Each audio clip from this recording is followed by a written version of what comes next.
আমাদের আনন্দ আমাদের অন্তরের মধ্যকারের কাজ, কারণ আনন্দ অন্তর্যামীর কাছ থেকে আসে।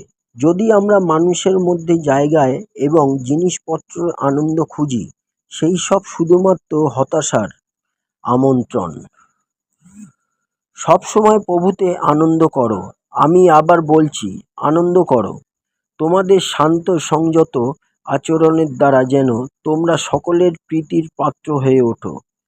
প্রভু শীঘ্রই আসছেন। কোনো কিছুতে উদ্বিগ্ন হয়ো না, বরং সকল বিষয় প্রার্থনার মাধ্যমে তোমাদের যা কিছু প্রয়োজন তা একমাত্র ঈশ্বরকে জানাও এবং তাকে ধন্যবাদ দাও। মানব বুদ্ধির অতীত ঈশ্বরের শান্তি তোমাদের হৃদয় ও মনকে খ্রিস্ট যিশুতে সংরক্ষণ করুক। পবিত্র পিতা, অন্তর্যামী, আপনার দানের এই সুন্দর জীবনের উপহার চলতে আমরা অনেক উল্টোপাল্টা দেখছি, দেখেও কিন্তু অনেক কিছু শিখিনি। কখনো কখনো আমরা আবার সেই একই ভুল করে চলেছি। আমাদের সাহায্য করুন প্রভু, বুঝে চলতে। আপনি সব কিছুই জানেন। হালেলুয়া।